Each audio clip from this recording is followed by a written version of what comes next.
Okay? To which Cardi says, you involve me and disturb me for no reason. Ain't no white man about to sit here and gaslight me like I'm crashing out when you should have left me the fuck alone. You want to involve me so bad for what? But don't want to talk about none of the facts. You want to talk about representation? Why don't you mention Mike G also represents Lil Wayne? Isn't that your friend CEO?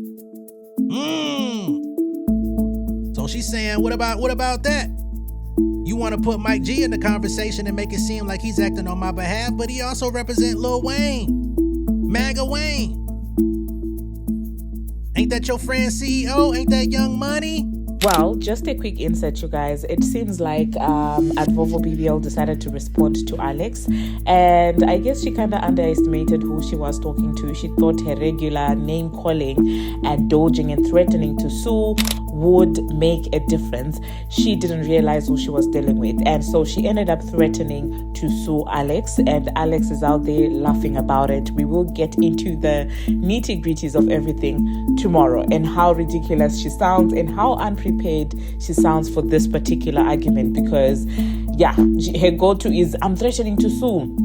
And I guess because Alex is YT, she couldn't come up with a quick, slur to call him. The moment a political operative dragged rap royalty into a bot scandal and whispered that her influence was fake, the internet didn't just light up, it exploded. And at the center of that digital wildfire stood Cardi B, furious, unfiltered, and ready to scorch anyone who dared lace her name into what she called a manufactured smear campaign against Nicki Minaj. Because let's be very clear about what happened here. This was never just about bots. This was never just about a data company. And it definitely was not just about a harmless article floating around the timeline. This was about power, perception, politics, and the most dangerous combination in entertainment history. A rap queen stepping into political territory and suddenly finding herself under a microscope built by people who were waiting for her to slip. The article drops. It claims Nicki Minaj's social media momentum is being artificially amplified. It hints that her political pivot has been boosted by coordinated bot networks. And before the ink even dries digitally, fingers start pointing, names get dragged,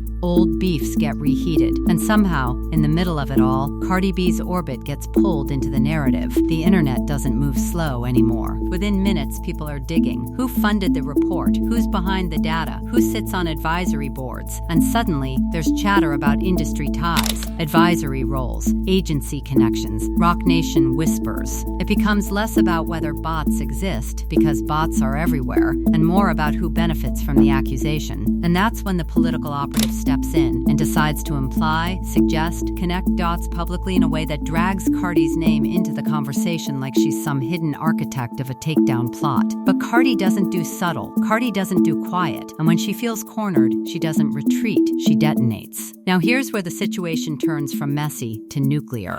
Because the commentary doesn't just analyze the feud, it escalates it. The moment is framed as Cardi underestimating who she was dealing with. The narrative paints her as emotional, as reactive, as unprepared, and that framing alone was gasoline. And then comes the insert moment, the clip that captures the escalation in real time. And that right there, that's the pivot point. That's the moment this stopped being commentary and started being warfare. Because threatening to sue isn't just a tweet, it's a signal. It says, you crossed into territory I'm not letting slide. And when someone publicly laughs at that threat, that's a challenge. That's bait. That's saying you don't scare me. But what makes this story even more volatile is the larger backdrop. Nicki Minaj has been navigating a political transformation that has divided her fan base and electrified new allies. She's been criticized, praised, dissected, and debated. She's been accused of aligning with power structures that some in the culture don't trust. And now an article suggests her momentum is artificially engineered, that her influence might be inflated, that her support base might be digitally manipulated. That's not just a critique, that's an attempt to undermine legitimacy. And legitimacy is everything in hip-hop. Because once you convince people an artist's impact is synthetic, you weaken the myth, you weaken the aura, you weaken the narrative that they move culture organically. But here's the twist nobody expected. Instead of Nicki and Cardi reigniting their own long-standing tension, the battlefield shifts. Cardi isn't attacking Nicki. She's attacking the political operative. She's attacking the insinuation. She's attacking the fact that her name is being used as collateral in someone else's political chess match. And that's where this gets deeply layered. Because is this about bots? Or is this about control of the narrative? Is this about fake engagement? Or is this about real power? Is this about data? Or is this about influence crossing into political lanes where certain people don't want entertainers to roam freely? The internet picks sides instantly. Some say the article is coordinated sabotage. Others say it's legitimate reporting. Some say Cardi overreacted. Others say she had every right to snap. Meanwhile, the political operative doubles down, implying transparency, implying facts, implying that the connections speak for themselves. But implication is not proof. And in the age of viral warfare, implication is often weaponized. Cardi's frustration isn't just about her name being mentioned. It's about the larger pattern of public figures being casually woven into narratives that can shift public perception overnight. One advisory board connection becomes a conspiracy. One investment becomes a storyline. One agent's business interest becomes a smoking gun. And suddenly, Twitter isn't just arguing about rap beef anymore. It's arguing about influence operations, disinformation networks, political propaganda, and whether celebrities are being used as pawns in a culture war disguised as gossip. That's why this story refuses to stay small, because it's not just a clash of personalities, it's a collision of ecosystems, entertainment, politics, media, social platforms, influence networks, and in the middle of it all, two of the most powerful women in rap history, one directly accused, one indirectly dragged. The global Twitter war didn't start because of a diss track. It started because of an allegation that questioned authenticity, and authenticity in hip-hop is sacred currency. So when Cardi B blasts back, she isn't just defending her name, she's defending the idea that she is not a puppet master behind some covert campaign. She's defending the idea that she doesn't need to manipulate digital perception.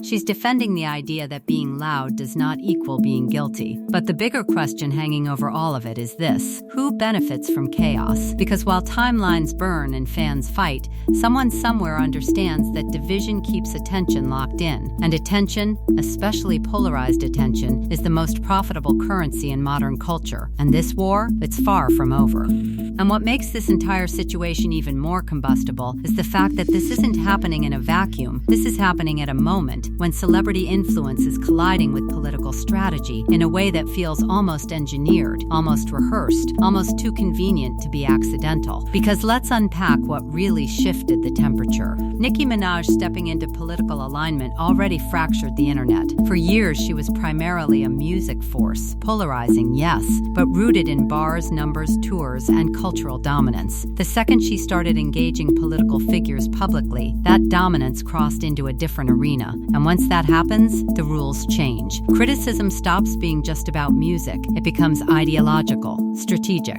sometimes surgical. So when an article surfaces implying that her online support has been propped up artificially, it doesn't just question her metrics, it questions the authenticity of her political pivot. It suggests that maybe her influence in this new arena isn't as organic as it looks. And in political warfare, that implication is lethal. Now enter the operative who decides to publicly stitch Cardi B's name into the ecosystem of the company behind the report. It's subtle at first. Advisory roles, industry ties, representation overlaps. Nothing directly accusing her of orchestrating anything, but enough smoke to get the timeline screaming. And Cardi sees it for what she believes it is: narrative contamination. Because in a digital world where headlines travel faster than clarifications, being loosely attached to something controversial can stain perception instantly. And perception, especially for a public figure, is currency. It shapes brand deals. It shapes fan loyalty. It shapes political capital. That's why her reaction wasn't measured. That's why it wasn't calculated. That's why it wasn't polite. It was protective.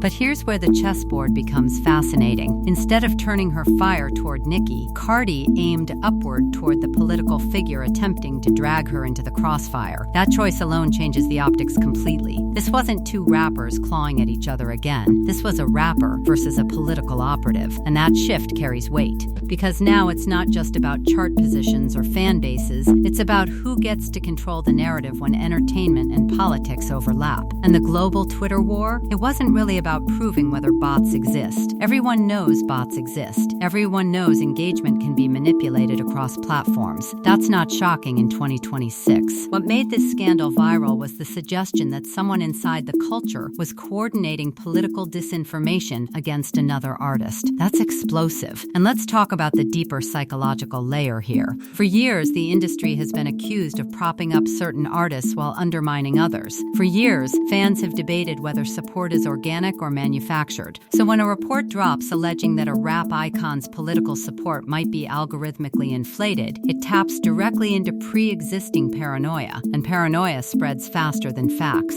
But there's also something else simmering under this drama: fear. Because when artists begin influencing political conversations in meaningful ways, they become unpredictable variables. They aren't trained politicians. They don't always stay on script. They have massive audiences that move emotionally and rapidly. That makes them powerful. And power that isn't institutionally controlled makes certain factions uncomfortable. So when Cardi explodes at the Operative, what she's really reacting to is the attempt to position her as a silent architect in a smear narrative. And whether that implication was intentional or not almost becomes irrelevant. The damage of association is the threat. But here's the irony nobody is ignoring. While critics argue that Nicki's support is artificially inflated, the backlash to the article was anything but artificial. It was immediate. It was loud. It was global. Fans mobilized. Threads were dissected. Advisory boards were researched. Timelines turned into investigative forums overnight. If this was meant to weaken her, it arguably amplified her. And that's the gamble with smear attempts in the digital age. Sometimes they boomerang. Meanwhile, Cardi's legal threats added another layer of intensity. Because threatening litigation isn't just dramatic, it signals that she believes there's reputational harm happening in real time. And once lawsuits enter the chat, things escalate beyond social media theatrics. But here's the twist. Even if no lawsuit is filed, the message has already been sent. Don't attach my name to narratives without proof. And in that moment, the entire dynamic between music industry politics and governmental politics becomes impossible to ignore. Because let's be honest, rap has always been political. But rappers aligning with specific political power structures publicly and then becoming subjects of disinformation reports shifts the terrain completely. The culture is watching. Fans aren't just arguing over verses anymore. They're arguing over influence operations. And that's what makes this moment historic rather than just messy. This could permanently reshape how artists approach political commentary. It could make some retreat.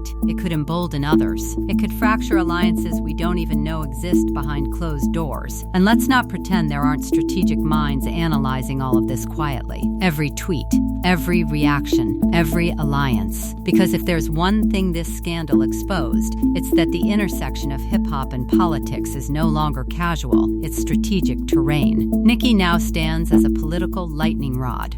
Cardi now stands as someone unwilling to be used as collateral damage. And the Operative? He stands as proof that politicians are increasingly willing to step directly into cultural beef rather than stay behind podiums. The war may have started over bots, but it evolved into something much larger, a battle over narrative authority in an era where social media is the real battlefield. And as this continues to unfold, one truth becomes undeniable. When rap queens collide with political power structures, the fallout doesn't stay contained. It ripples across industries, across timelines, across continents. This wasn't just a Twitter spat. This was a warning shot, and the culture felt it.